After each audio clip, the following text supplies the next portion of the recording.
Where's Johnny? You're gonna need a bigger boat. So simple. I am Iron Man. This is a tasty burger. Welcome to the In Session Film Podcast. Hello and welcome to another episode of Chasing the Gold. I am Shadan Larkey, down a co-host, but joined once again by a beloved special guest. Special guest, introduce yourself to our listeners once again. Hello, I am Will Bjarnar, writer and I guess podcast guest at In Session Film, among other places, and I am thrilled to be back. Yeah, I threw Will in for a little bit of a loop here because originally we were going to talk about some of his New York Film Festival titles, which we may get to over the course of our conversation.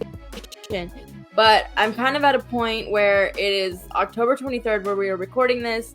The fall festival season has, I would say, ended, Will. I think we could agree. Like, yes, we're through the major certainly festivals. have. We have AFI left. Yep. But, like, the major players that we need to see are being seen for the most part. And so I kind of wanted to use this opportunity to kind of, I don't know, touch on where we are in the race, where we feel like our major players are, sort of what are our narratives, like how are we feeling about the Oscar season that is the films of 2024 for the Academy Awards in 2025. I think it's a great idea. I love being thrown for a loop too. I like to play on my feet. One film that we were going to talk about, New York, which is a question mark for me that I haven't seen, and I should preface it all. This is all inspired by the fact that I, with apologies to my editor, JD Duran, was supposed to update the predictions page for In Session Film, and then I was like, but I haven't seen Blitz, but I haven't seen Yes, like Gladiator 2 I haven't seen, which we can get to. But talk to me about Blitz. I mean, because I've seen Saoirse Ronan everywhere in Best Supporting Actress for Blitz. Is that happening? What's going on there? That's a good question. I think that a nomination it's a pretty good bet. It's a curious situation with Saoirse because she's the lead, like she's pretty much the only character who has like any extended lore in The Outrun, the film in which she plays a recovering alcoholic. It's a pretty solid movie. I had some issues with it, but I think that her performance especially is extremely strong, and I like a lot of the imagery that they have going on in that film. So there's that for which she could potentially be nominated for Best Actress. I think a nomination for Best Supporting Actress for Blitz, it should and could happen. The problem is, like, she is not actually in nearly as much of Blitz as I thought she was. She's still in a good chunk of it. And as far as Blitz goes, I really, really, really like the film. I think it's I've seen a lot of talk about how it's Steve McQueen's like most. I've seen the word anonymous thrown around a lot. As in people saying like it feels as though it could have been made by another director, or it just doesn't feel quite like the Steve McQueen films of the past 10 to 15 years. Like it's certainly not Shame. It's not Hunger. It's not even Small Axe or Widows. And Widows, you could potentially say, just because of the genre element of the crime and the heist and the drama and action of it all, is certainly genre fare from a guy who delves into deeper thematic material typically, or had in the past. But I think he does a lot in Blitz that makes it his own, which is what drew me to the film. Not only that, but Elliot Heffernan's performance. He's the young boy who plays Saoirse Ronan's son in the film. He's quite good, especially for his age. Obviously, I mean, I can't even remember if he's like 10 or 12, if that. And he gives a strong performance. As far as Saoirse Ronan goes, I kind of prefer her outrun performance just because she gets more to do, but there's still plenty for her to do in Blitz. She has a couple of standout scenes. She does a little bit of singing, which I don't think I'd ever heard her do. And if she has in the past, then I'm blanking. Please correct me, but she's got a heck of a voice. And she delivers a really strong performance in the film. I don't know if Blitz is going to get tons and tons of love from the Academy, just because one, there's the Apple element to all of it. They're, I think, rolling it out in theaters for like, I don't even know how long. I think it ends up in theaters on November 1st, at least in New York. I know that. And then it's on Apple, I think, on the 22nd. So it's only in theaters exclusively for half a month, a little bit over. That could play in its favor, given that it'll just be on the Academy voters portals. They could just go, oh yeah, I liked Blitz, Saoirse Ronan, we know her, boom, throw her into the supporting actress race. I'm not sure. I think you can almost guarantee a nomination, but I think there are stronger performances in the supporting actress conversation than what she gives. But it's still, I mean, it's Saoirse Ronan. She's pretty excellent in everything she's in. I would say it's almost a lock that she ends up in the 5.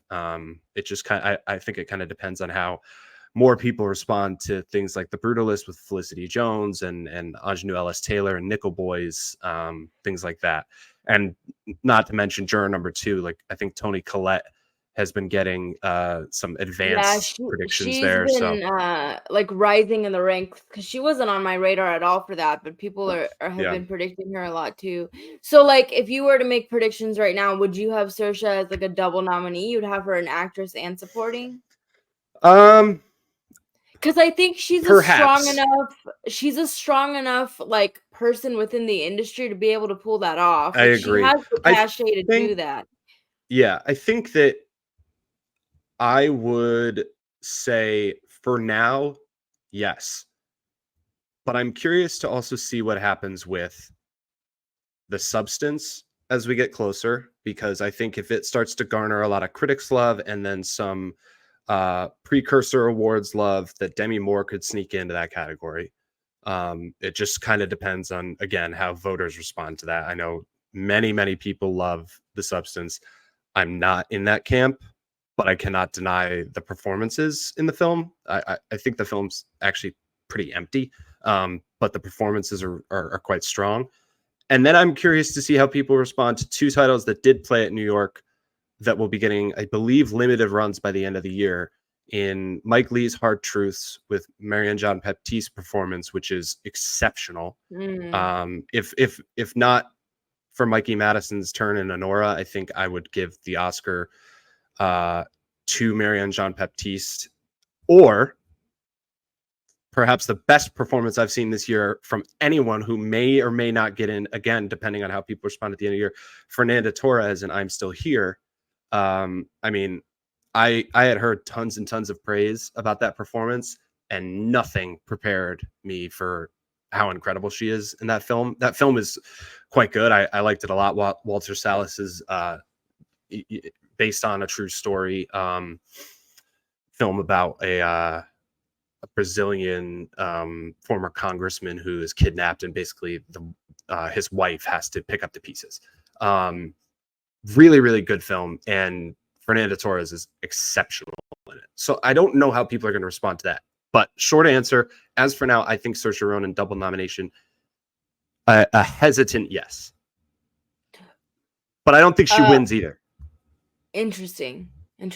So I have a lot to, and I have to say, I did mention this in my TIFF episode, but like, missing Hard Truths at TIFF, I am kicking myself because I've heard so many good things about that performance. And Marianne Jean-Baptiste is just an actress that I've loved for so long, and I would love to see things come into fruition for her. I just feel like there's so many smaller movies this year, kind of like The Substance, kind of like even something like Sing Sing, where I'm like, okay, either this movie could do really well or it could just come up, goose egg. So I'm really curious. I would say, just in general, who do you think are like locks in terms of nominations at this point, versus like, who are your on the bubble performers where it could go either way? Are we talking in terms of supporting an actress right now, or just Yeah, supporting let's actress? let's do actresses first, and then Sure. we'll do actors. But in terms of our Well, female, in terms of lead actress, Angelina Jolie for Maria, I think is a definite lock. I would say Mikey mhm, Madison for Honora is absolutely, yeah. certainly a lock. Carla Sofia Gascon for Emilia Perez, which we talked about the last time I was on. The more I've thought about it, I think that film is vile. I think that film is horrendous, and kind of evil. But anyway, her But performance, I think, is I going to be agree with you, but undeniable I for don't. people. Yeah, I was gonna say I don't think it matters. I think she No, gets the in. Academy. I mean, Yeah. I was just listening. Filmmakers love Jacques Audiard. I was just listening to the Big Picture podcast this morning. Sean Fennessy, the host, interviewed John Crowley, the director of We Live in Time, and at the end of at the end of every interview he has with a filmmaker or actor or somebody who has worked on a film, Sean asked them, "What's the last great thing you've seen?" And he asked Crowley that, and immediately he said Emilia Perez. Mm. Normally they go, "Oh gosh, let me think. I've been doing so much press for my movie. I don't know." And Crowley was prepared. He was like, "Emilia Perez. I think it's brilliant." Couldn't disagree more. But Carlos Sofia Gascon, I think, is a lock for sure. Then it gets interesting because I think there are a lot of people um, that are kind of just like circling the category, and I think Saoirse might be next up. And Demi Moore, I think if I were to make a bold prediction today, I would say Demi Moore maybe gets in there just as kind of a not only as a response to how massive the Substance has been um, in terms of a surprise hit this year at theaters and especially by critics as well, but also just because, and again, sort of in the Angelina Jolie vein of things, Demi Moore, historic Hollywood presence, beloved performer, returning to the grand stage and giving an undeniably brave and exceptional performance to a lot of people. So that would be my bold prediction. But there's also Nicole Kidman and Baby Girl. Nobody's seen Wicked yet. I don't know if that is really much of a performers or performance nomination threat.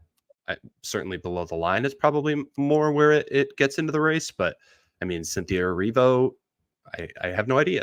So yeah, I think right now it's 3 or 4, with Saoirse being the fourth in terms of locks. But I mean, I think we may have maybe mentioned it briefly, like Amy Adams for Night Bitch. I don't know. Nicole Kidman, Baby Girl. I don't know. Like these are all possibilities. And I think there's just like Mhm. 3 or 4 names that people are like, yes, definitely. And then those fourth and fifth could end up going to 8 to 10 I different think people. a big narrative that we see every year, but I think is especially playing out just as I'm making my predictions pretty strong for me this year is like, do they default to the veterans or do they go to like the newbies and give somebody like Marianne John Yeah. Baptiste a slot, right? Because like you also have Tilda Swinton on the bubble, Julianne Moore could potentially show up. Like Nicole Kidman for Baby Girl just seems like such a I don't mean it in a disrespectful way to call it a default because I do think she's very No, I good, get but it. as I've said, like I don't think it's her best work, but like I could see somebody just marking her off on their ballot type of thing. Yeah. So like I I also don't think know if that's an Oscar movie, to be honest with you. I but loved I it. mean I thought it was great, but I think if she can get in for the likes of Rabbit Hole, a nomination for Baby Girl wouldn't surprise me. sure. Um so like I don't know how inspired they're gonna be to play around with these categories. You know what I Yeah. mean? I think that you just brought up the Tilda Swinton, Julianne Moore predicament for The Room Next Door, which I couldn't have disagreed with Hector more. I loved The Room Next Door. I think it's really great, but I think in terms of those performances, they probably cancel each other out, because it is true that they are sort of co-leads. I think if one of them were to get the lead over the other, like if it was a requirement that they had to split the two up, then Julianne Moore would be the one to get the lead part. Um, I just I don't know necessarily. Maybe they just didn't care about awards love for it, but they definitely are both doing heavy lifting and probably just end up canceling each other out in terms of nomination. I don't know if either of them get in. Yeah, it's a weird race. There's been a lot of talk about how wide open a lot of these categories are this year, and I think that's true. I think pretty much maybe not picture. I don't, but then again, I don't even know. Like Anora is sort of like a front runner right now, but I have no idea. Scott Feinberg at the Hollywood Reporter seems to believe that September 5th or September 5 is going to run away with Best Picture. So I don't know.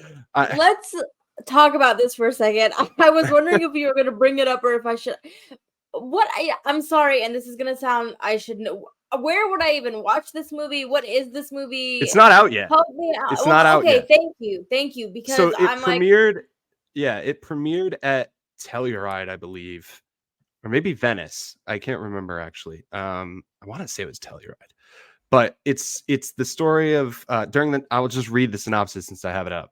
During the 1972 Munich Olympics, an American sports broadcasting crew finds itself thrust into covering the hostage crisis involving Israeli athletes.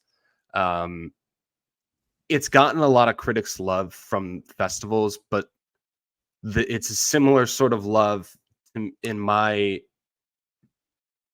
estimation as like Trial of the Chicago 7 got a couple of years ago, just in the terms of this is a big showy ensemble piece. Now, Trial of the Chicago 7 was Aaron Sorkin. It had, Sacha Baron Cohen and Jeremy Strong, like a lot of big names across the film. And it also was in a weak year. So it got a lot of a thrust in terms of its awards potential. But I think a lot of people just responded to it because it was a very showy ensemble work. I haven't seen September 5, so I can't really say. I just find it odd that one person in the industry is just continuously banging the drum for this film that only people who have been to one of two festivals have seen. I truly don't know what's going on, but I can't say anything because I haven't seen it. But here's the thing, though, and we have to be honest. Like, and it did. It did premiere at Venice. I just wanted to make sure of that. Well, no, I've been thinking about this as I'm sort of going through my own predictions. Like, people look at the Hollywood Reporter, right? Like, they're as much as people want to say, like, okay, they're predicting who they think, they are also like using their position as a form of advocacy, right? Which we've all seen pundits do that. There are certain performances that I am gonna like. Unless JD tells me I have to take Coleman Domingo out of my best actor predictions, like it's not happening. Like it has to stay in. It has to stay in. I will fight for that performance. I don't care. Like unless you threaten to take the podcast away from me, like I will fight for Coleman Domingo until the end. So like I understand like wanting to advocate for films that you're passionate about. I don't find that really upsetting. I just wonder. No, me neither. The question mark that's like going off is like, is it going to be effective enough? Given that whether you like it or not, Scott Feinberg has a massive platform and people are looking at that, and now they're going to be like, because guess what? That movie was not on my radar until I saw it all over those predictions, and then it went off in my brain, and that's going to happen with a lot of other people too, right? I wonder if a certain studio has been saying, "Hey, Scott." No, I'm just kidding, but it's possible, I guess. Yeah, I look forward to seeing it when I get the opportunity to. It sounds really interesting. I used to work in television production, and I know the story well, and I'm very curious to see it. John Magaro is in a Best Supporting Actor conversation because of the film. Peter Sarsgaard apparently as well. It gives a good performance from what I've heard. I'm excited. I can't wait to see it. But I haven't, so I have no idea. Listen, I mean, you mentioned Trial of the Chicago 7. Like, Sacha Baron Cohen did get in acting-wise for that. So, like, maybe Peter Sarsgaard gets that long-awaited sort of veteran career nomination that we've been waiting for several years now. Like, that actually would not... I think actor's really crowded. Oh, would he be an actor or supporting? I want to say he'd be actor.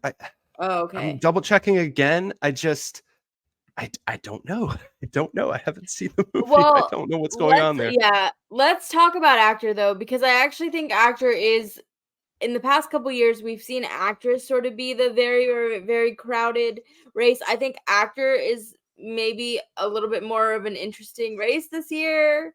Yeah, I mean, Adrian Brody seems very obvious at this point. certainly. Ralph Fiennes for Conclave. I think I'm willing to bet very strongly on him getting in. Who else do we think are locks?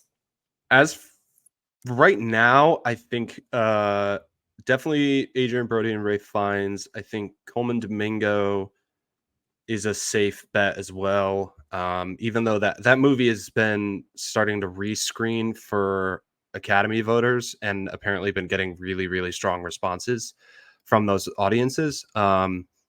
Because it came out so long ago that people genuinely forgot. Like, oh yeah, this is a great movie. I haven't. I think it's beautiful. I've seen it twice and I love it. I think Timothy Chalamet for A Complete Unknown. Again, I haven't seen it. I don't think anybody's seen it, other than like test screenings. And I think he's another safe bet just because one, the Academy loves biopics, and two, they love Timothy Chalamet, and I think you put the two together and you kind of, you make out like bandits. So I think he could certainly secure a nomination if that film performs it as well as I think it probably will. And then it comes down to, I think, 2-3 people: Daniel Craig in Queer, Sebastian Stan in The Apprentice, and if I had my druthers, it would also be Sebastian Stan in a Different Man, as opposed to in The Apprentice. I didn't exactly love The Apprentice. I thought Stan and Jeremy Strong were pretty great in the movie, but I didn't think it was a great movie. A Different Man, on the other hand, is a great movie, and I think it's a stronger performance from Stan for sure. So again, I think it's just the top 5 is crowded. Top 5/6 is crowded. And I did just see that Skarsgård is, I guess, top billed in September 5. But there's also the question of how people respond to Gladiator 2. That's what I I was don't gonna know go. that. Yeah. I don't know that that's. I think that's a lot more below the line and Denzel Washington, more so than Paul Mescal. Just, I mean, sight unseen. I have not seen it yet. Yeah. But I'm excited to. If anybody, wants to send me an invite, you know where to find me. Yeah. But yeah, I just don't think, I don't know if that's necessarily, first time and last time Paul Mescal was nominated, it was for After Sun. I don't know that Gladiator 2 is like the next Oscar nomination step for him. I also just think because it's a sequel, that's always iffy. If they were really chomping at the bit to nominate somebody for a sequel, Timothy Chalamet would still be in the conversation for Dune Part 2, and he's not. He's in the conversation for Complete Unknown. Maybe they just canceled each other out because it's him twice. I don't know. But yeah, I think Daniel Craig and Sebastian Stan, unfortunately for The Apprentice as opposed to A Different Man, are probably the two that are aiming for that final 5th spot, because I kind of believe that Brody, Chalamet, Fiennes, and Coleman Domingo are probably in there. I think Chalamet is one of those things where like people see the movie and either he skyrockets to number 1 or he completely falls off, right? Like I feel like it's like one of two things. Again, would love to see it. Yeah, I don't know. It's Show me the hard movie. sight unseen, like you said, but I'm just surprised that how confident. I don't know. I guess I don't know if the Academy. I mean, it's a biopic. I don't know. I'm putting him in right now just based on the strength of name recognition and like being in a biopic, but obviously he's a big question mark.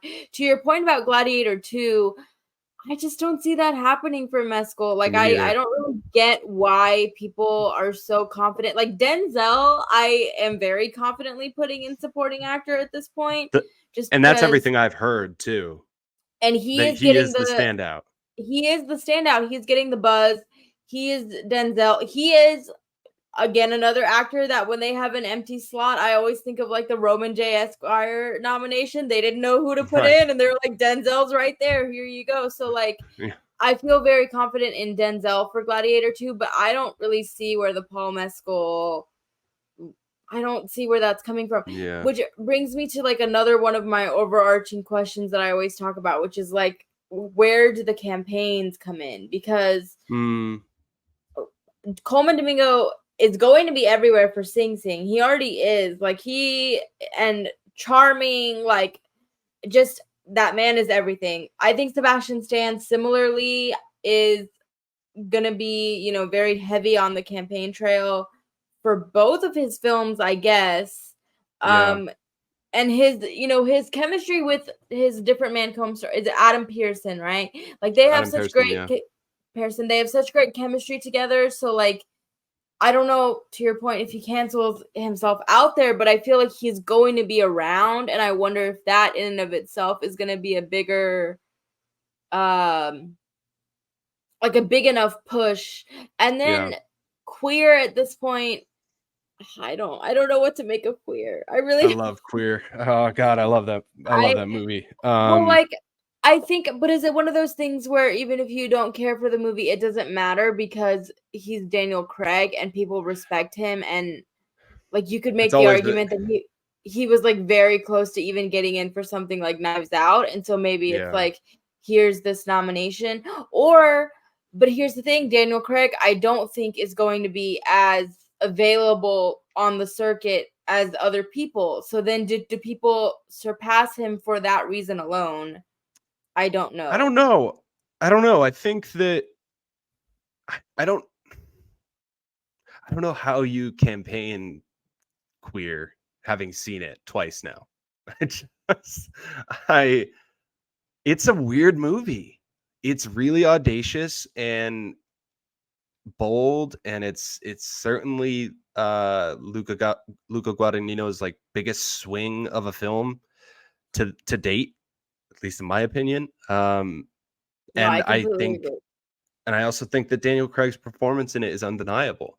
So maybe people just they take that if they don't. I love the movie, like I said. If people, voters particularly, aren't as fond of Queer, maybe they still can look at it and say, well, Daniel Craig, I mean, what he does in this movie is phenomenal, because I think anybody with a pair of eyes and ears that sees this movie is going to be unable to look away from what Daniel Craig is doing in this movie. He's truly great.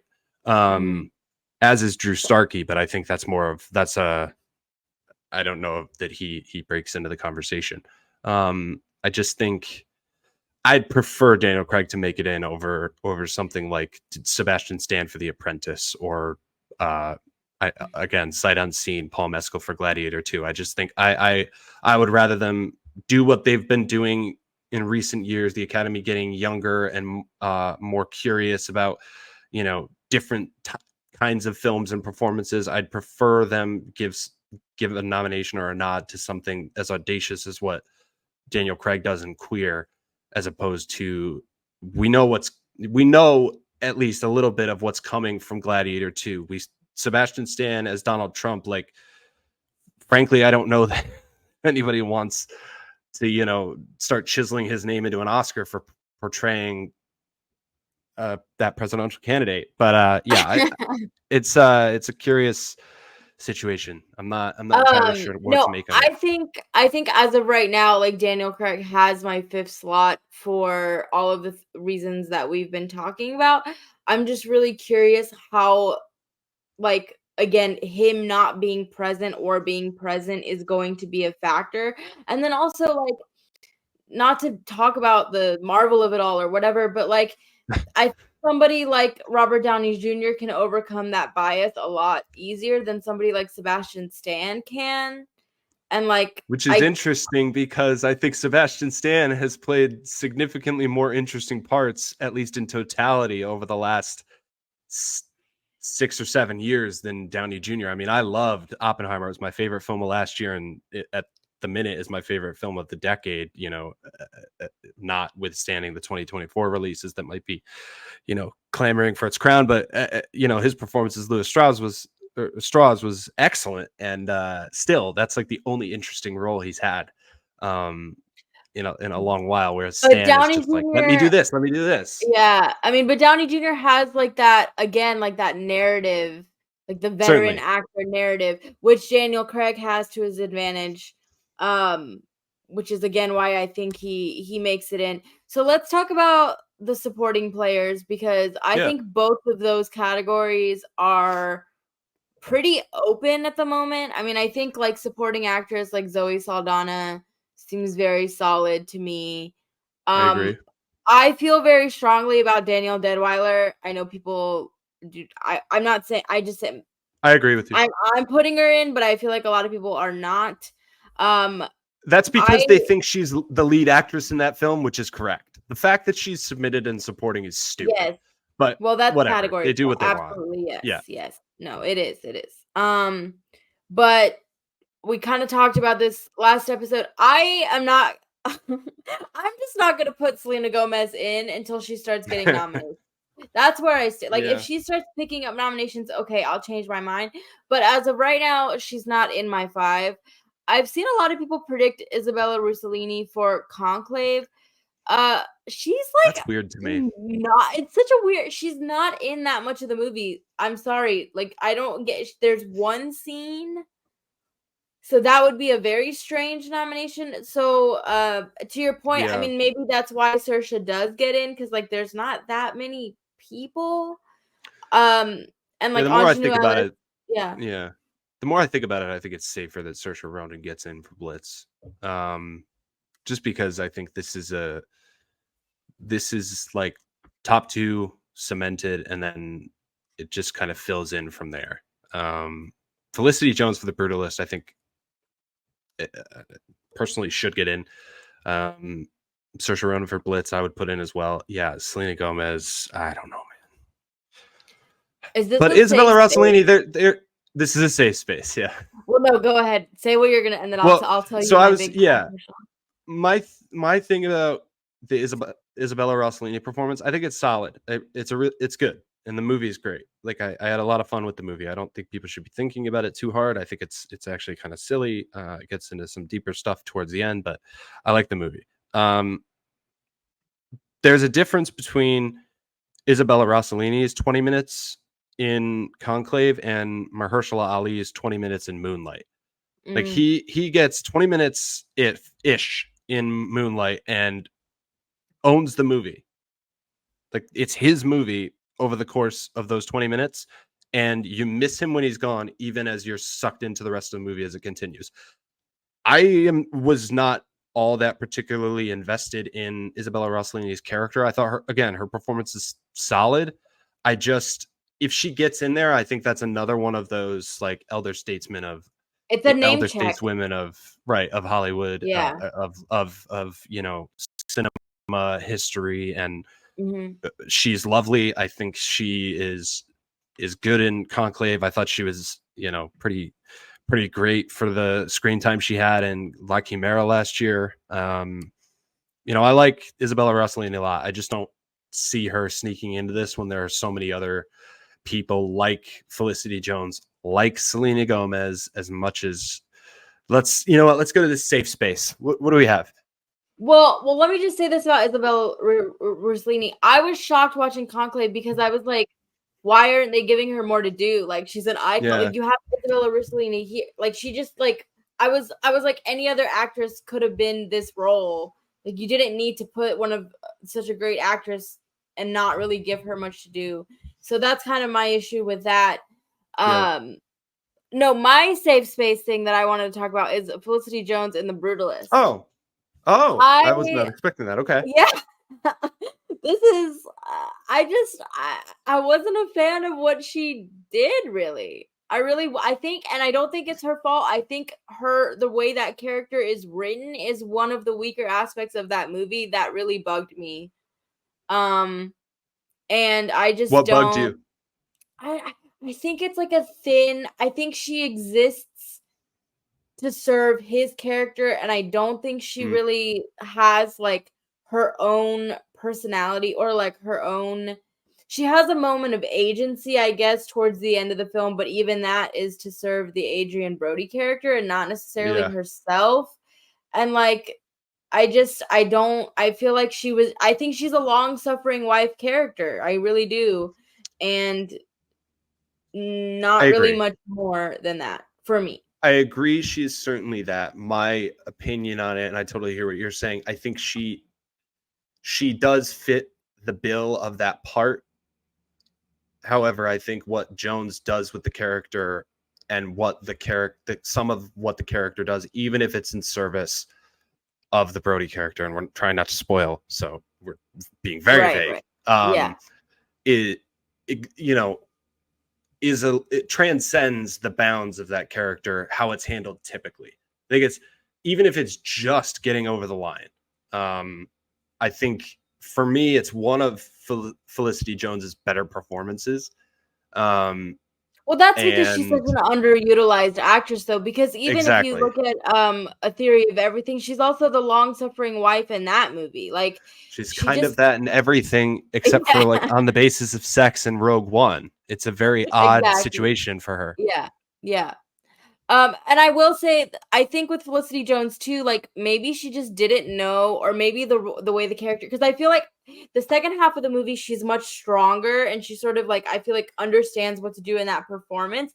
I feel like when she's first introduced, like she kind of feels like she's lost, which might be the point. But I was Yeah, I really think like, it okay, is. where?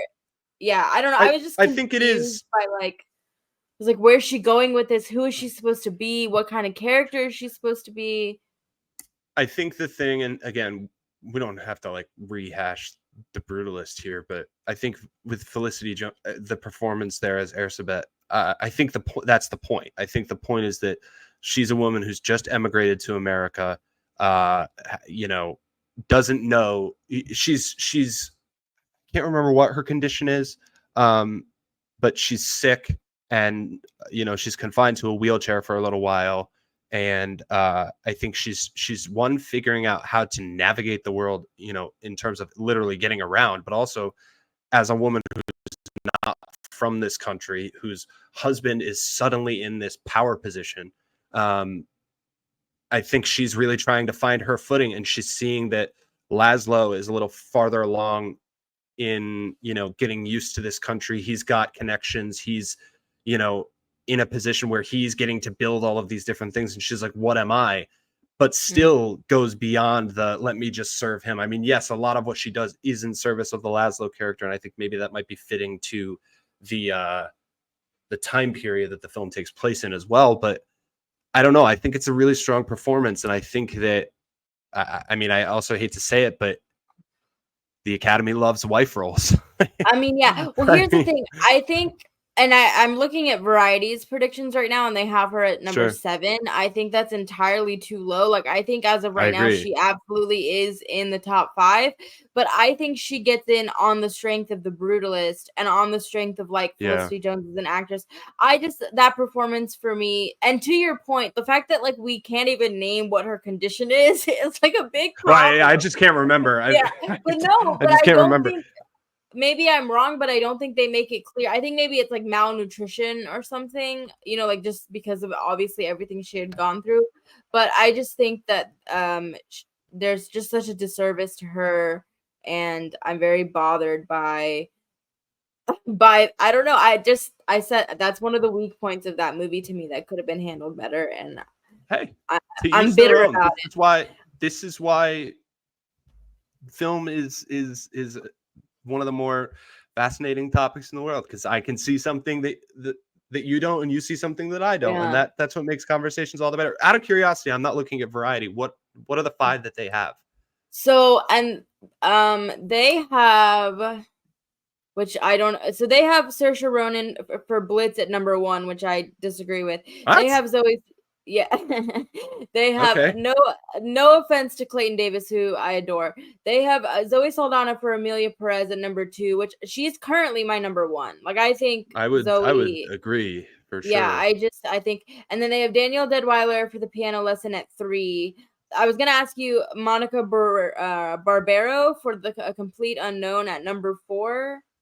That's Interesting. surprising to me, just because even if, and we know they like biopics, to me, even Yeah. if they like the biopics, they're gonna go for Chalamet and Norton, right? Norton. Like I feel like a I'm complete surprised they have Barbaro in there. Again, haven't yeah. seen it, would love to, but she plays Joan Baez, who's one of Dylan's lovers at one point, as well as Mhm. like co-performer.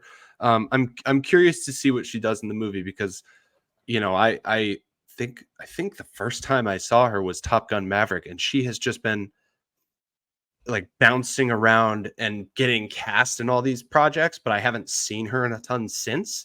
So I'm curious to see what she does with a meatier role. I'm hoping it's as meaty as people are making it out to be, just based on trailers and buzz and such. But yeah, I'm surprised it's in there. Yeah, I would But be interested I'd to love to see see if it. that yeah, I would be interested to see if that film is actually strong enough though to pull in multiple performances or because to me it just seems like it may be Chalamet and Crafts or something, but the fact that people are predicting like multiple supporting performances for it is interesting to me. Yeah, And then they have I I don't know. don't think this is happening at all, but they have Ariana Grande at number 5 for Wicked.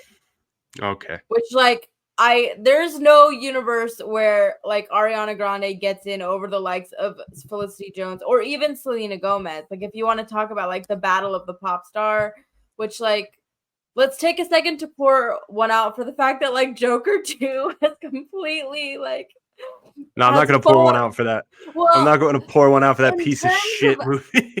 true, but in terms of like Gaga is completely I know. because Yeah, yeah, before it was like the battle of the pop star. Is it going to be Gomez, yeah. Gaga, Or Grande. or Grande? And now she's completely off The out of three the conversation. Gs. Yeah. The three Gs, and then Phoenix. I mean, it is Yeah. what it is. Whatever. There, that I don't feel bad about at all. But No, I think I just I think the thing with Wicked is it's a part one. Again, it's a 2 hour and 40 minute part one of a 2 hour and 45 minute musical. Like, why is it 2 hours and 40 minutes? I don't know, but it's also part one. So I just think it's a weird situation. Again, below the line, maybe picture if it sneaks in there. Like the same thing happened to Dune Part One. I don't know. I do want to you see it. think do you think somebody's kind of talking about some contenders from earlier in the year that Sure. maybe like what about anyone from like his three daughters? It's a definite Or is possibility. that I think that a lot of the conversation there has been more around Natasha Lyonne. Um, I mean, all three of them are give great performances in that movie. I don't know if that is something that sneaks in. I think yeah, that to kind me of that came and movie went weirdly. I was Like just gonna I say I liked think it it. came I and liked it went. a lot, and I like Azazel Jacobs. I've liked his previous films. I like this one, and I think the performances in his movies are really really strong. This one certainly no exception. It just kind of it premiered at TIFF last year, and then it was dropped on Netflix in September. And how many people have watched it? I don't know. It kind of came and went. But I do mention that because I do wish those performances were more in the conversation because I think all three of those, like Carrie Coon, I feel like she's also very good and would be Yeah. very worthy. And then like let's talk about Margaret Qualley in The Substance because she I think would be I mean I would like to see her more in the conversation along with Demi Moore, I think. Hey, sure. Why not? The more out there the Academy Awards get, the better, in my opinion, even if it's for a film that I wasn't particularly fond of. But both of them are really solid and really great in the movie. So, yeah, Quality's performance is less. Uh, it's less wordy than Demi Moore's, which shouldn't be a problem. But I just find that more often than not, the performances that aren't necessarily as showy are often the ones that get dumped. Mhm. And so like hers is plenty showy, but it's more done in ways that aren't like bursting out loud. Like she's not shouting at people like Demi Moore is. She's not shouting at herself in the mirror like Demi Moore is, wiping lipstick off her face. It's a lot of like smiles in order to get through a situation. Like, let me just grin and bear it as I freak out and assume that pimples are popping out of my ass. Like, that's more what she does in the movie as opposed to what Demi Moore does. So yeah, I think that if The Substance were to sneak some nominations in those bigger categories, it would probably be more, and maybe Coralie Fargeat for director. I don't really know though. I think Quali might not. This might not be the one. I think a performance from earlier in the year that I just want to advocate for that people aren't talking about is Joan Chen in Dee Dee. She is phenomenal. I love that movie, and I wish more people would watch it. And I wish that was a performance from earlier this year that more people were talking about. I think she's really, really good, and she should be in the 5. I think she's really solid in the movie too. Again, that's not one that I particularly loved, but Joan Chen is quite good in the movie. She definitely warrants consideration, and I would love to see her somehow sneak in. It's a small movie though, and I know Sean Wong made it in last year for his short documentary Nine Eye and Wapo. Which I love. I hope I'm getting that right. Yeah, it was beautiful. Very good. But I don't know if that gives him enough like credo for the Academy to just be like, oh yeah, Dee Dee, throw that in there. But Joan Chen certainly would be deserving if she were to make it into the 5. Again, this is a very like, for me, I'm surprised that Variety has Saoirse Ronan for Blitz at number 1, because I feel like it's a Zoe Saldana, Danielle Deadweiler situation atop, and then there's so many other names that could somehow fill out the 5, depending on how voters respond to some of those films as they continue to trickle out later in the year. I don't know. I think supporting actress right now is looking like our most open of the 4 acting categories. Which, like, until I even was at TIFF, like, I truly for the first half of the year was like Rebecca Ferguson ? Like, I had like nobody else that I could even think about that would be, in that. I'm looking at my list. I mean, I think in the first half of the year, and I would still nominate this person for the record, but my supporting actress was Adria Arjona's To Lose for Hitman, and I would still nominate that performance if I had my druthers. That's one of my favorite performances of the year. But we can't win them all. Man, I would love to see Hitman like in screenplay. Speaking of like adapted screenplay, is there a shot there? I mean, it's Richard Linklater. It's Glenn Powell. Yeah, there's definitely a shot. It's just a matter of the other.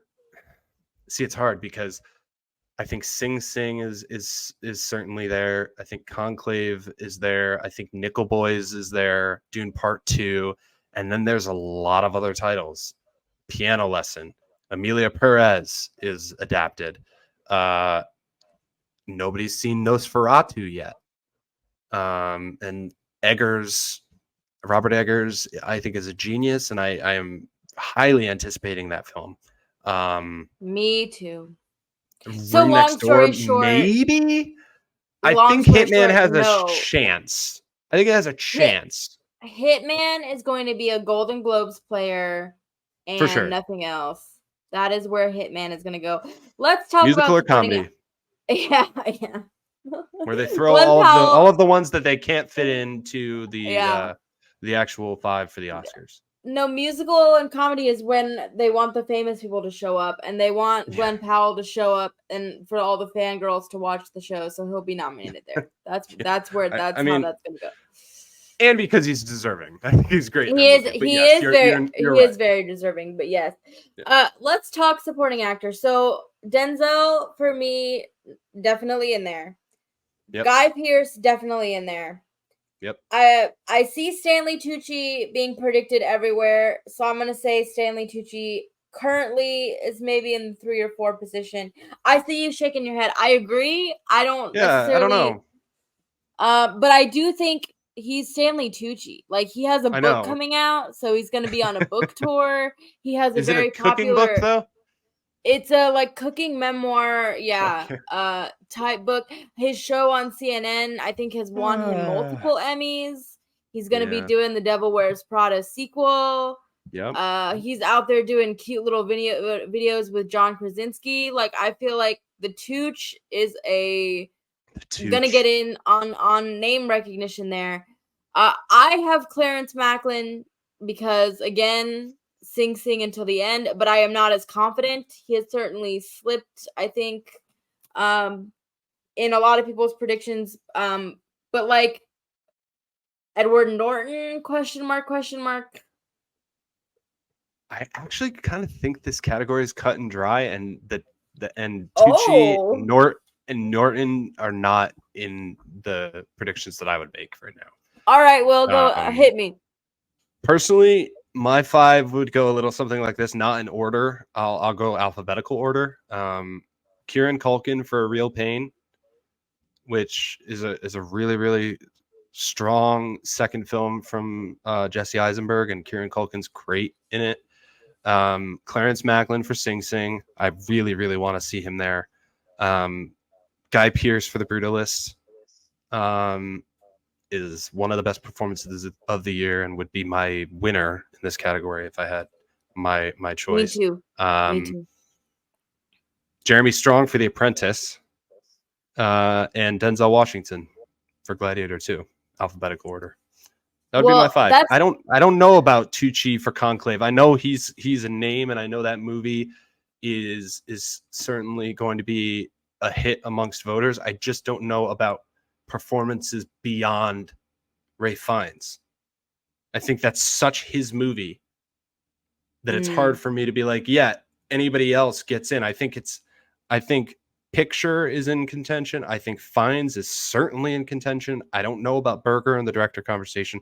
But I just don't know that anybody is going to look past Fiennes in this movie and be like anybody else in that ensemble, which is a very well cast ensemble. But in terms of performances, I'm not sure.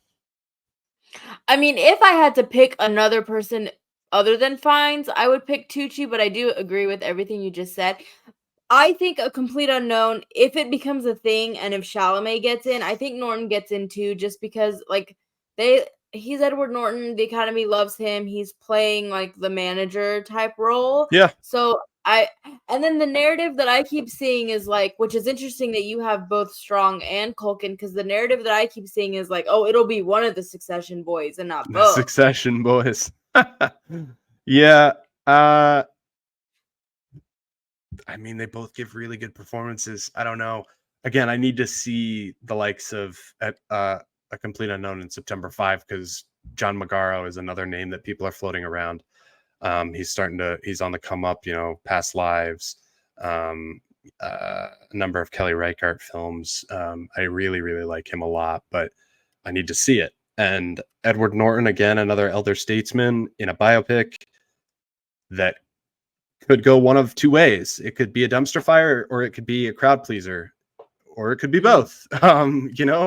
And I just don't have the confidence right now that again, beyond same deal as Tucci, beyond Chalamet, is that movie just like that's it?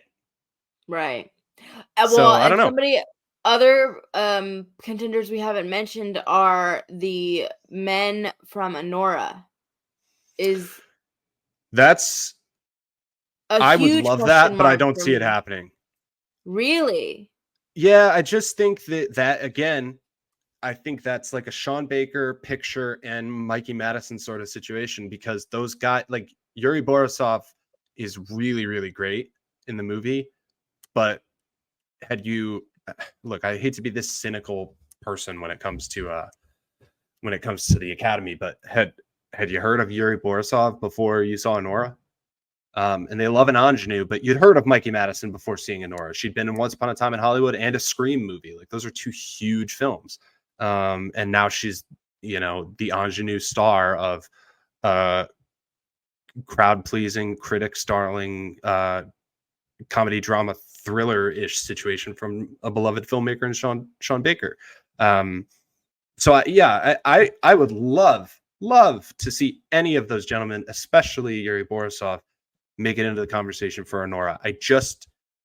I mean, when I'm listing off people like Guy Pearce, Denzel Washington, Jeremy Strong, Edward Norton, even Stanley Tucci, like even if those guys don't make it in ahead of Yuri Borisov, just in terms of name recognition alone, I feel like I hate to be cynical about it, but sometimes that's what the Academy is drawn to most. I hear you. They're not totally superficial, and I think it dark horse wise, I'd love to see it. I'd be surprised. I hear you. I just think we've seen when movies have really strong nomination mornings, they get those surprise supporting players in there. And I don't know if like the unknown, like I mean, Maria Bakalova got in for Borat too, which like I laugh because I see her being predicted for The Apprentice and supporting actress, and I'm just like, oh my god.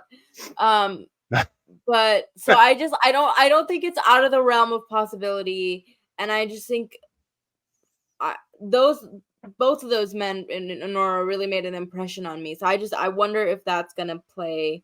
But at this point, I'm like, Clarence Macklin. If I had one prayer for Oscar nomination morning, it's probably Clarence Macklin. Even more so than Coleman Domingo, because I'm like, well, Coleman Domingo like got his Rustin nomination. Like at least he had a moment. Right. Clarence Macklin. Oh my gosh. He better get in. Which brings me to my next point, Will. What are some other performances maybe from earlier in this year that you think should still be in the conversation? Because I'm thinking of like challengers in general we need to talk about. I mean, is that movie like, because oh my god, I want that movie to be nominated for stuff, and I don't know if it's gonna be too. Yeah.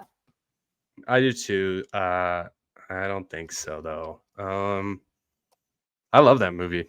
It's still in my top 10 of the year. It is still in my top 10 you as know, well. like all three of those principal players are excellent. And I think, I mean, honestly, right now that both Guadagnino films are sitting next to each other in my top 10 as I look at it, which is funny. But that's just kind of how it played out. I love challengers. I don't know if it's an Oscar movie. I would love for it to be. I would nominate Mike Feist over most of those men that we just talked about. Really? See, maybe I would nominate Josh O'Connor over most of those guys. Yeah. I mean, maybe not like maybe not Guy Pearce or Macklin, but like I would say like the challengers boys are stronger than like Tucci. Yeah. I got to see Denzel. Yeah. Never count out Denzel. Yeah. The biggest temple Rome ever built. You're in Rome, my guy, but please talk with the Brooklyn accent. I love it. And he has that great quote that I'm gonna butcher where he's like, I put on my jewelry, I put on my dress or something, and I was like ready to Amazing. It's the best. But like, I mean, even Austin Butler in Dune 2, like I mean, he's not gonna get in, but like I would love to see some love for that performance because he's genuinely like really, really good. Yeah, he's good. I liked him a lot in that movie. My favorite supporting performance in that movie is actually Javier Bardem. But again, I think that's one of those situations where Dune Part 2 is probably more of a picture and director and adapted screenplay situation as opposed to any of the actors. Just because, again, it's a Part 2. It's a big sci-fi blockbuster. There's just a lot of other love to go around. And I think you could put those in the top two, the big two categories and kind of call it a day. But yeah, I think that movie is truly exceptional. Again, it's still very high up on my list. I love it. I just don't think the performances will get in. But I agree that Butler and in my book Bardem are both really great. So who are some people that, okay, so as I mentioned, we're recording this on October 23rd. Who's somebody that when the nominations come out, you're going to be like, Shadan, like we should have been talking about this person in October and why weren't we? Like who do you think is somebody that's maybe being like underestimated right now? That's a really good question. In terms of performances, I'm looking at my list right now. I'm trying to think. I don't know. I don't know that there are many underestimated people in the race right now. I think anybody who's in the race is going to end up being in the race, and anybody who's not in the conversation right now may not end up in the race. Which in and of itself is fascinating because, as I said, I mean, it's October, and I feel like the fact that it's already kind of gelled this much is interesting. Like, yeah, I think it's just because so many of the big players landed at festivals, and then the ones that didn't, Gladiator 2 and A Complete Unknown, and then Wicked, I guess to some extent as well, are just people, I guess, have already made up their minds as to what to expect from those. Myself, somewhat included. I'm excited for all three in varying circumstances, but I'm very, I'll throw this in there. I'm very, very curious to see Nosferatu, just because it's a horror film and the Academy doesn't necessarily respond to horror all the time, but it's a remake of a 1927 horror movie from a master of the genre, starring some big names like Bill Skarsgård, Nicholas Hoult, Willem Dafoe, Lily Rose Depp. I'm very, very, very curious about it. Then again, it's hard to say that anybody from that sneaks into a acting category. But I don't think anybody's seen it. Like, I don't think anybody has seen this movie, so it's hard to say. Let's talk about tech players for a second, because I actually think there's a lot of them. Like, I think even something like Conclave. I mean, I'm like, the production design from Conclave kind of like blew my mind. And even like Saturday Night, which I have seen a lot of like all over predictions, and I think that movie is goose egg. But I think even like the score, like John Baptiste's score for Saturday Night is really, really good. The production design for that is really, really good. You have something like Nosferatu, which I think is going to be a huge tech contender. I think Wicked, if nothing else, is going to be a huge, like, I think, again, production design, costumes, songs. I think there might be original songs for Wicked. Emilia Perez. I think maybe, yeah. We know is definitely going to be all over the songs, could potentially be in costumes and production design as well, editing. And then you have like Dune, of course, which is going to be a juggernaut. The Brutalist, I think, is going to be a huge juggernaut.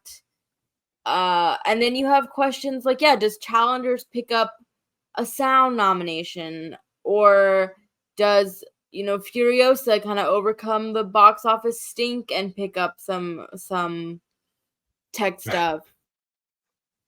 That'd be great. No. I would love for it to happen. I don't know. I think confident. It's a bummer, but yeah, I think that I don't know. I'm disappointed at how little love Furiosa got in the first place and has continued to not get over the last couple months since its May release, but I don't see it happening. It's really disappointing though, because it's a technical feast. George Miller is a master on that scale. But again, look at my thumbs up for people watching. But I think that in terms of like follow-up movie in a what am I trying to say, in a franchise of sorts, that's more of a Dune Part 2, Gladiator 2 type I didn't even mention Gladiator 2. Gladiator 2 is going to be huge in Texas. I think it could, like they rebuilt the freaking Coliseum. Who does that? So I think there's a lot of love to go around with sound for those sorts of movies. You know what movie is going to be in the sound conversation? We mentioned it earlier, but Blitz. The sound in Blitz, I haven't heard anything like it this year. It's like startling at first, and then even once you get used to it, you're still not used to it. It's a lot, in a good way though. Like Walter Reed Theater at Lincoln Center in New York is one of my favorite theaters to watch movies in, period. And it's also really, really loud. And watching Blitz in that theater was like, oh my God, I should have brought earplugs. I don't wear earplugs at movies. I'm not like my girlfriend and her sister, when we see movies in IMAX, they bring earplugs because it's too loud for them. Me, no. But Blitz is one of those movies that's really, really startlingly loud. But yeah, I think that there's so many big like sci-fi franchise, huge production players across the board in technical categories, except for stuff like score and song. But like makeup and hairstyling, Nosferatu could make it in there for sure. We haven't seen Count Orlok yet, but they've been teasing it, so it better be damn good. The Substance could certainly get in there. That makeup and hairstyling is insane in that movie. Wicked looks like it could be strong in both that and production design, as well as costume design, certainly, maybe even visual effects. I'm not sure. But I think that they love to throw around those nominations for the bigger films. Begs the question of like, do the bigger films, is that just going to be all we're going to see? Do we have room for something like Civil War, a movie that I did not like, but has great sound? Or, I mean, Long Legs and hair and makeup potentially, like these like smaller movies that could be like because every year there's like the movie that gets one nomination, right? That we have like the movie that you have to watch because it got like the random song nomination kind of thing. Right. So like what movie, what's that movie going to be? September 5th, probably. No, I think the one that will get a like stray nomination for best original song is probably something like Piece by Piece, or the Robbie Williams biopic with the CGI monkey, Better Man. Trying to think what else is making it in there. Beetlejuice could get a makeup and hairstyling situation and be a sole nomination. Absolutely. Yeah, great call there. Yeah, absolutely.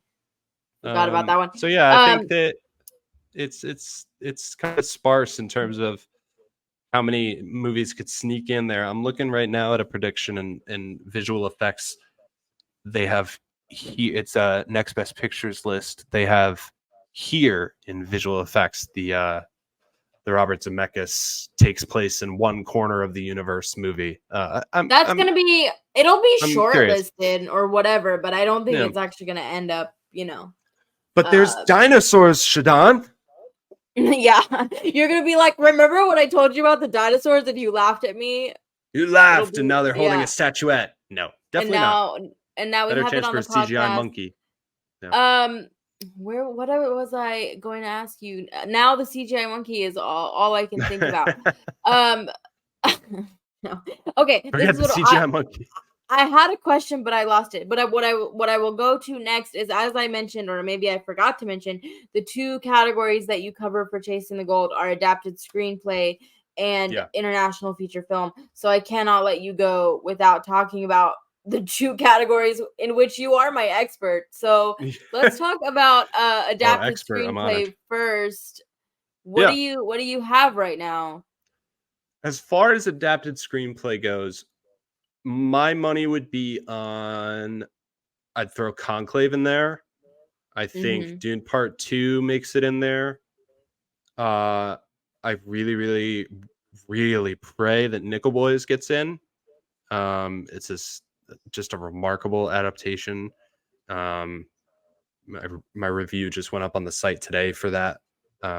Took me a while just because it's one of those movies that I love so dearly that I just have to make sure that the review gets every feeling across, which is why it's several thousand words. I think, it took me a while. I think Piano Lesson is probably a nice bet. Malcolm Washington, Virgil Williams. I like that movie. It's, I think, the best of the recent August Wilson play adaptations. I said the same thing. I said it's the best of the three. Absolutely. Thank you. Yeah. Thank you. Because No, I thought that was one of those statements that people were gonna be like, what the heck? But no, it is the no. best of the three. And I think the screenplay is the strongest thing about the actually that's not true. I think Danielle Deadweiler is absolutely the strongest thing about the movie, but I actually really, really enjoyed seeing the actors chew through that dialogue Yeah. so Yeah. much. That would be a fabulous nomination. Yeah. Yeah. Samuel L. Jackson doesn't get like a ton to do in the movie, which is why he's not in much conversation around awards. Like he's not in it that much nearly. But Yeah. And he remember, I should especially say enjoys he especially chews through that dialogue, as you were saying. he Like does. He does. I was he just bit gonna up. say earlier in the year he was like #1 on everyone's best supporting, and has completely fallen off. But no, I do enjoy like what he does with what he's given. Yeah. And then the last one for adapted screenplay that I would actually think I would say wins today is Sing Sing. Because I don't know how many nominations that gets across the board. Aside See, from I just think you Domingo, and I hopefully both. Clarence Macklin. But I think it wins. I really do. I think the other ones are, other than Nickel Boys, which I don't know if that's going to be something that everybody responds to as much as the few who do love it do or will. The others are, like I said, Conclave, Dune Part 2, Piano Lesson. You have an airport novel, a Frank Herbert second parter, and August Wilson adaptation.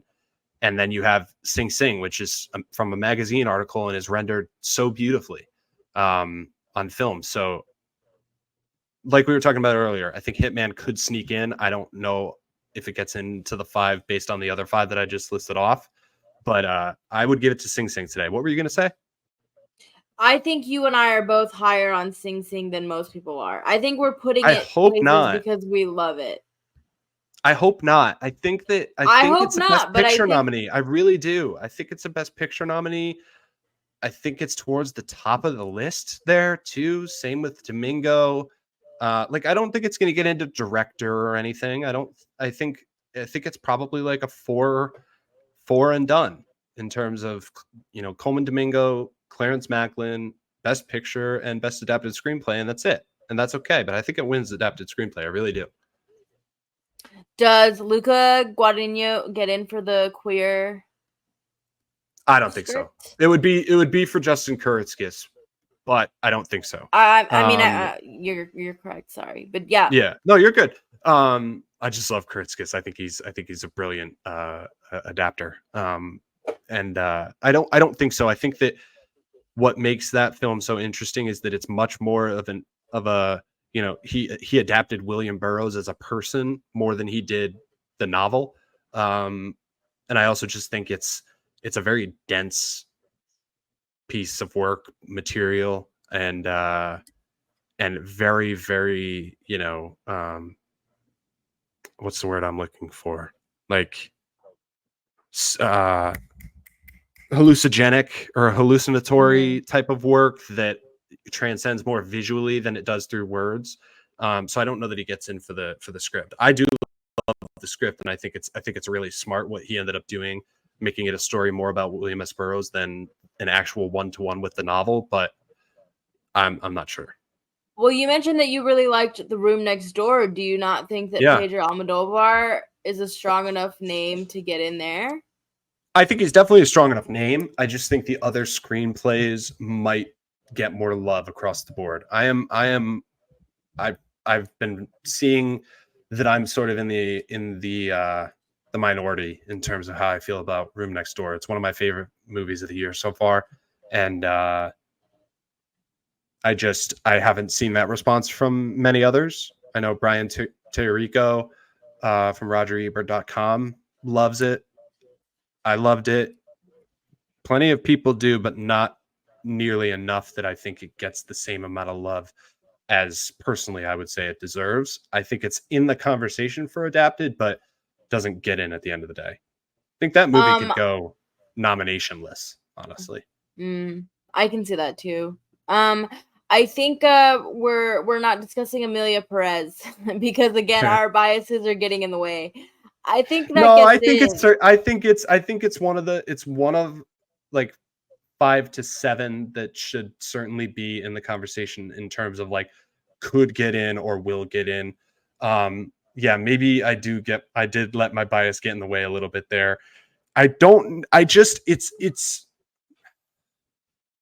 It's going to dominate in a lot of categories that I think, in terms of getting nominated, at least. I don't know about winning, but in terms of getting nominated, like it could end up as the most nominated movie of the year, Mhm. alongside something maybe like The Brutalist. But I don't know that it's adapted screenplay material, just because I also think there was a bit of like a question mark there Yeah. in terms Yeah. of, What's it gonna be? is it original? Mhm. Is it adapted? What do we think? And then they finally just land on that. And it's not the same sort of situation as something like Barbie. Barbie had a similar situation last year. They really need to figure out this rule instead of sending us into the season every single year being like, what's it going to end up in? Yeah, for me, I think that it's definitely in contention. And, like we said, our biases would say that leave it out, but the Academy is going to love it. Like I said, Um, people love it. So I think I think Dune Part 2 is actually the most vulnerable of the movies that you mentioned, just because I feel yeah, like I could see a scenario where they're like, well, we nominated the first one for the screenplay. We know there's going to be Dune Messiah coming. So like we don't yeah. need to do this right now and move on to something else. But as of right now, I do have Dune Part 2 in my 5 for adapted screenplay for sure. I think if Dune Part 2 fell out, they'd go Emilia Perez before something like Hitman or Room Next Door or something else in that category. I think Um Emilia Perez would sneak in. You know what movie I would like to advocate for here, though, is The Wild What's that? Robot. I'm I with think you. The Wild Robot deserves to be in screenplay. I think it deserves to be in score. I personally would put it in picture. I think it's one of the best movies I've seen this year. Wild Robot Hive, stand Yeah. up. Yeah. Call me I'll be the president of the Sing Sing Hive, but maybe for like the Wild Robot, I could be like the PR whatever. Yeah, Um, I agree. that movie really deserves to be beyond an animated play. Is it going to be? No, but it deserves to be. I So, agree. I completely agree with you, 100%. and I It's have to it's say, really great. and because I have Variety open, that's why I keep talking about Variety. Because Clayton Davis has Inside Out 2 in his 5. And God if help Inside us. Out 2 gets the nomination over the likes of the Wild Robot, I burn the whole thing down. We need to start over if that happens. I will start a riot personally. Just gonna say Yes. that. No thanks. All right. Anything else we need to touch on for adapted before we move on to international feature? I don't think so. I think we went very all encompassing on that one. Okay. All right. I need to talk to you about international feature because obviously Amelia Perez is our front runner here. I don't think that's a question. Yeah. Would you agree? I think Seed of a Sacred Fig gets in. Mm-hmm. What else do you think? What else do you think is going to be it in that 5? I think that there's certainly going to. Amelia Perez, I think, wins no matter what Yeah, at this yeah. point. I think that's probably the biggest lock I would say we have right now is Amelia Perez taking international feature. Yeah, I'd be surprised if it got dethroned. I think I'm Still Here. Certainly could get into this conversation too. Again, like I said earlier, I loved that movie. I think Fernanda de Torres belongs at the best actress top of the list, right next to Mikey Madison. But international feature certainly belongs there as well. Seed of the Sacred Fig, as you mentioned. You know what I would love to see make it in here would be actually two things. Gins Zilbalodis, pardon me, Latvia, Flow, the animated film about the cat who gets lost in the jungle. Now, it's international feature, not foreign language. So the fact that this movie contains no dialogue whatsoever, only animal sounds, doesn't matter. However, I don't think it gets in. I would just love to see it. And I apologize to Gintz for butchering his last name. The other one that I would really be curious to see if it got in is Universal Language, Matthew Rankin's film from Canada. I saw that at New York. Really, really liked it. It's a weird movie, man. But just like I can honestly say that I don't think I've been like as interested in thinking more about a movie like Universal Language out of any other movie this year, even the ones that I think are far better than it, because it's not among my favorites of the year. But it's definitely like one of those international features that you see sneaking in and everybody's like, oh, what's that? I haven't heard of that, unless you saw it at a festival. And then somehow they go out and find it and they see it and they're like, wow, why is nobody talking about Universal Language? It's a really, really interesting movie. It would be cool to see that get in. There's also Kneecap, which I think would be a lovely, lovely swing for that category from Ireland. It's in the proper Irish language, and it's a really, really entertaining movie about that rap group that is the titular rap group, I should say. There are a lot of movies here that, again, it's one of those, it's so top heavy with who we think is going to win with Emilia Perez, and then there's so many opportunities for other films to sneak in. I mean, I didn't even mention Girl with the Needle from Denmark. I think that is going to be in there. Yeah. Yeah. I haven't seen that yet, actually, so I'm eager to, but I know that haven't it's seen been it, talked but about quite a bit. that was one of those movies that TIFF that everyone was like, "Oh, Girl with the Needle." Yeah. Like, if you have time, put that. And I just feel like that, I didn't have time. like that which I'm kind of bummed about. buzz puts alarm bells in my brain of like people are like pushing people to see it type of thing. So I'm I with can you. see that being a strong I'm contender. with you. As we've seen in recent years, the Academy membership has gone more and more international. So we see these international films getting into other categories. So Emilia Perez, we've already talked about, is going to be all over the place. As you mentioned, I'm Still Here should be very much in the Best Actress conversation. Are there other international films that you could see picking up nominations elsewhere? Because that is the trend. So, like, what are the films that maybe could be a production design nomination? A That's a great question. I mean, Seed of the Sacred Fig for original screenplay? Yes. Question mark. Yes, I would say so. I also think director could happen there. Mohamed Rasulov is getting a lot of buzz, and he deserves it because that film's harrowing. We'll get there. We'll get there. I need to tell you about the Seed of the Sacred Fig. Yeah. I like that one a lot. I think it belongs in many of the top categories. Trying to think what else. I mean, this has happened a couple times in recent years. I know it happened with, I believe it was called Honeyland. Mati Diop's Domi could be a documentary and international feature play. It's definitely like a hybrid documentary sort of situation, but it's really, really solid. I liked it. I had some issues with it, but I expressed those in my review. Yeah, whether that movie actually makes it into like a nomination, I think that's a movie that's going to be talked about all season long. Should absolutely be on people's radar. I'm glad you mentioned that. She's a fascinating filmmaker, and it's a really, really interesting way to go about making that movie, because you can totally see a movie about looted African art finally being returned to its rightful home, being this sort of like talking head heavy, triumphant, just basically handled so basically and lazily, and she goes 180 degrees in the opposite direction, and it's fascinating. It really is. I liked it a lot. Should be talked about more.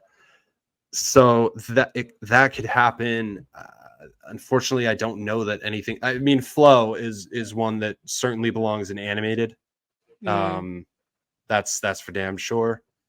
And I don't know if anything else makes it anywhere. Again, I will continue to sing the praises for Fernando Torres, Yeah. for I'm Still Here, and even Walter Salas. I mean, throw him in the director conversation. It's really, really strong work.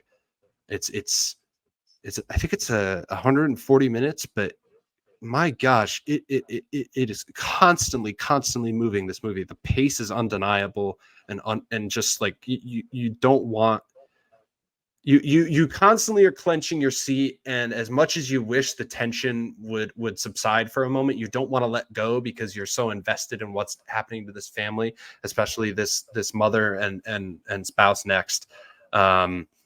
So I loved that movie, and I think it belongs in a lot of the conversations, but Yeah, I mean, we've as seen is in often the case, I think international feature, other than for Emilia Perez, again, vile movie, it's kind of going to be not blanked, and not these other films aren't going to be blanked in other categories necessarily, but it'll be few and far between where it ends up elsewhere.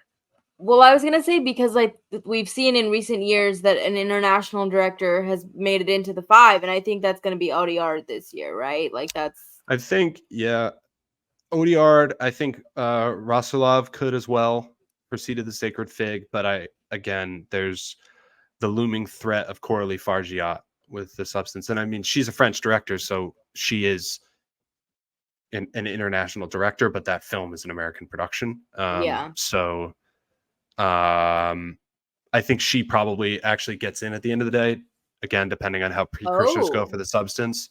But yeah, I'm fascinated to see how that race plays out. that's probably the boldest prediction of our 90 minutes here, Will. I do. I think that it's again very top heavy with Brady Corbet, The Brutalist, Sean Baker, Honora, Denis Villeneuve, Dune Part 2, and then ODR probably for Emilia Perez. But then there's a spot for somebody like Rasulov or Fargiat or Edward Berger for Conclave. I would love if Ramel Ross got in there for Nickel Boys. He Oh yeah, belongs that in would the be race. such an inspired nomination. Yeah. It would. It's not going to happen though, because inspire is not a word I'd put next to the Academy yet. But I mean, I would even it's put Guadagnino. I think Guadagnino, like directing 2 very different movies, yeah, hell I yeah. think he would be a very deserving nomination Give as him a well this nomination. year. Give him a nomination and just Yeah. put challengers / queer. Why not? Yeah. We All break the right. rules. Well, can we end talking about Seed of the Sacred Fig, or is there anything else Sure. we need to touch on before we move on to Seed of the Sacred Fig? Let's talk about Seed of the Sacred Fig. Okay. I need to talk about Seed of the Sacred Fig because, as I mentioned in my TIFF recap, I love this movie. But I'm also have Iranian heritage, so I am designed to love the movie. So I would love to know, as an American, non-Persian person with no vested interest in What you what is mean? What you happening in trying the to movie. say? You don't know. You Yeah, don't know. You don't know my yeah, people. No, maybe, I am I don't know. Icelandic. You have I am like Icelandic and 5% English and Persian in German. there or something. No, Yeah. no Persian at all. So no, but so that's why I'm so curious. Like, why did it connect with you? I think it's a thrilling movie about a family under duress and a you know 3 members of the family, 2 sisters and a mother, staring down the man that they love, their father and husband, um, who is making decisions that would be made by a person they don't recognize, in a very politically volatile climate, and they are attempting to do everything they can to dissuade him from making those decisions, and it's not going well, and the entire movie really plays out like a domestic thriller, and Mm-hmm. it's taut, it's exciting, it's disturbing, upsetting. Thrilling is the one word that I continue to come back to. Like, I did not expect this movie to play out so much like a thriller, Mm-hmm. and yet that's exactly what happened with it. I need to revisit it because it is, again, I actually didn't mention this, so I'll just say it now. It's a long one. It's about 2 hours and 40 minutes, and it's a dense piece of work, but it's also a brilliant piece of work. And I think all of the lead performances from, I would say, the 4 main members of the family are really, really exceptional. And Mhm. Rasulov, between his screenplay and his directional flair, I think the ending sort of threw me off, and I'm not going to spoil anything, but I've discussed it with many people who feel the same way, that the ending feels out of place from what Rasulov was doing with the rest of the film. I tend to agree, but I need to see it again with a fresh pair of eyes. So I'm eager for it to come out, because it's a movie that is as exciting as it is upsetting, and it's not exciting for the reasons that you're excited by, like a Conclave. Like Conclave is airport novel film that is, at the end of the day, kind of trashy but entertainingly so. This movie is exciting because you want to know what's happening next, even if you are Mhm. disturbed by it. And it's one of the stronger examples of that I think we've seen this year. I was completely caught off guard by it. It was the first film I saw at the New York Film Festival, and it was a hell of a way to start, because I think that you know yeah, I was just blown away by the entire thing. I think it's a really, really, really strong, from a performance standpoint, um from a structural standpoint. Like, I think that you're like riding a wave for this entire film, and you never know when you're going to fall off your board and crash and have to swim your way to shore. Um, so I really, really like it a lot, and I need to revisit it. But I want you to tell me from your perspective, because I think that's far more interesting than some white dude talking about why he liked this Iranian movie. No, I think you can be an honorary Persian now. I think you've earned you've earned my seal of approval. No, I'll I think take it. here's the thing. I think my criticism of the film is that I did feel the runtime very Mm, much so. Uh I just there was like moments where I was like, okay, I don't know if this needed to be in there. And I think the criticism of the film of like it's 2 halves of a movie, I mm, understand where that's coming from. But to yeah, me, I think like it just to me the ending is the natural conclusion of what happens when you put somebody in a pressure cooker like that. certainly. So to Yes. so to me I'm like, oh, it makes total sense. And to me it's like I mentioned this in my original podcast, but it's like you have a government that is saying like we're prioritizing family and value and all these things, but their very actions are destroying these things, and that is what we see happen over the course of this movie. So I think that's just the thing that was really fascinating to me, is like the destruction of like this these quote unquote values. I think it's just Yeah. that Rasulov probably wanted to do like too many things. Like he wanted to make a It's movie. He certainly wanted to like possible. show Western audiences like what the protests were like, and like most of my audience that I saw it with were not Persian, so they had not seen that footage and they were very shocked Yeah. by it. So like I did love I that element of it, though. mhm. I love that he included that. It was a must. So My audience certainly um responded to it. So yeah. Yeah. So I think like I think that needed to be in there, but I think that that maybe is what added to like the destroyment of like you have a family and then you have maybe like everything else that's going on. No, I do think, I mean, I agree with you. I think it's a very strong movie. I'm glad that people that are not, like maybe you didn't know what was going on. I'm glad people are responding to it. That's obviously good to, you want people to feel right. emotionally connected to what's happening. I just think, like I said, I do think that the ending is actually really brilliant, and I'm glad that he went there, because I feel like anything else would have almost felt like too soft, because I feel like you needed a way for people to understand like what it's like to be Mm, in an environment like that, and like I can understand that. actually like you're propping these people up but you're also like tearing them apart. And also just like that question of like how well do you even know the people that you're living with is always really Yeah. fascinating. And so I don't know if that was as interesting as you wanted it to be, but I really did love I love the No, movie, and I love that it's connecting with other people. it was a great response. Yeah. I agree. I think I need to see it again, and I need to see it on its own, because That was the first day of Press and Industry screenings at New York, and it was The Seed of the Sacred Fig, followed by The Brutalist. So I had already seen The Brutalist, but I was very excited to see it again, and that's a long day. That's a 2 hour and 40-minute movie. Yeah. That's a 2 hour and 40-minute movie, a 45-minute break, and then a 3.5 hour movie. Like, that's a long day. So it needs to be like a solo venture when I get the opportunity. Yeah. So I guess, Will, this is a good place for us to end, but do you have any final parting thoughts for us?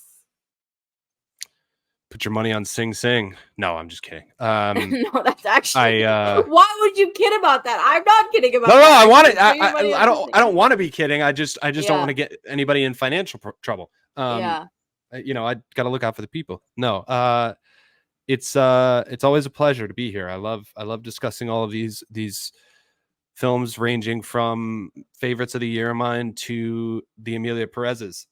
So I look forward to doing it again soon. Well, here's a question for you to end, because you mentioned earlier, like the other podcast. I mean, what is the movie that you're sort of stuck on right now and can't stop thinking about? What's the movie that's like playing over and over in your brain? I mean, it's like a two-way tie between Nickel Boys and The Brutalist. I mean, The Brutalist teaser trailer just came out, and I can't stop watching that thing just to get a taste of that Daniel Blumberg score. And Nickel Boys, I just wrote the review. I just finished up the review that's on the site now. And, I think both films are certified masterpieces. So they're the two they're really just, I would love it if, I had both just tattooed on the inside of my eyelids so I could rewatch them over and over and over again. I'm a big physical media guy. So the second both of those Blu-rays are out, they are in my hands. Yeah, no, that would definitely be The Brutalist for me as well. I do want to mention, just because, again, we're recording this on the 23rd. We Live in Time comes out this weekend, and I know people are going to be like, it's just a romance. It's not. I think it's so much deeper than that. It's really, really good. If I was giving it nominations, I would have Florence Pugh, an actress, probably, and I would give it a screenplay nomination. I think it's like doing something really interesting with like the romance genre, or like are these two people going to end up together type thing. I think it plays with the back and forth of like, the We Live in Time is actually not a gimmick, and it's done very well. And I really hope people watch it, because I think it has a lot of depth, and it's really stayed with me. I've thought about it a lot. And I hope people give it a shot. And I hope, if you're the kind of person where you're like, that's the kind of movie that's going to appeal to my girlfriend or my sister, not to me, maybe just to go see it anyway. And I think you'll end up feeling something that you weren't expecting to feel. And I really love that movie. So big fan. Good movie alert. Go see it, because I'll just repeat myself. Good movie alert. And if you're not drawn to a film starring Andrew Garfield and Florence Pugh, what the actual hell is wrong with you? What do you watch? Get out from under the rock you've been living under. You're just watching the Hot Rabbi Show. No, go see Andrew Garfield and Florence Pugh in a movie theater where they should be seen. It's a really good movie. I like it a lot. Listen, I also watched the Hot Rabbi Show, and I liked that as well. I did too. So, and it's like trash but catnip. I was for it. There's room for all of we contain multitudes, and there's room for all of it in pop culture. But you can take a 2-hour break for We Live in Time. Yes, and a 3-hour and 15-minute break for The Brutalist, and a 2-hour and 40-minute break for The Seed of the Sacred Fig. There's time for all of it. Take all the breaks. There's time for every movie in the world except for Harold and the Purple Crayon and Emilia Perez. All right, we'll move on. I gotta stop trashing these movies. I gotta stop trashing movies, man. Every movie's great. Don't listen to me. Will, where can people find you, and what would you like to plug in terms of your work? Oh gosh. You can find me on Twitter at Will Bjarnar. I'm writing for sites like In Session Film, Next Best Picture, Geek Vibes Nation, Screen Sphere, a whole bunch of places.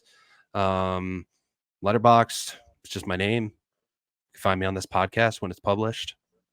I was also on it a couple weeks ago. I love talking about movies. I do it a lot. That's kind of all I do. Hopefully people aren't getting sick of it, because it's kind of, my profession. So I'm certainly not sick of it. I am at Shadan everywhere. Please follow In Session Film. We have a whole wonderful staff of people at Chasing the Gold that are breaking down all the categories, as I mentioned. So Will is doing adapted screenplay and international feature film. It's split across a whole team of talented writers. So we have updated columns coming out all the time with predictions, breaking down a certain film, et cetera, et cetera. Really, really great writing there. And I will have the predictions page updated very soon, so you can see where I stand on all the categories. It is a huge privilege to get to do that and be the person that does that, but also it's like terrifying because I'm like, I feel very strongly and like I put a lot of thought into it and like I will defend everything, but I'm also like, people on the internet are gonna be like, who the heck is this? But listen, I've been Oscar watching for a long time. I think I kind of know what I'm talking about. And yeah, you're good. You're good. I stand by my predictions, okay? I stand by it. So that'll be on In Session Film. Follow In Session Film. Rate and review the podcast. Please rate and review the podcast. I don't understand algorithm stuff, but that helps people find it. So send it to people. Send us ideas. Like, please be like, Shadan, stop talking about Sing Sing and talk about something else. I will do that. Let me know. Don't stop talking about Sing Sing, though. Don't stop talking about Sing Sing. I'll just talk about the wild robot instead. I'll just switch. But yeah. But thank you for listening. That is a wrap for this episode of Chasing the Gold.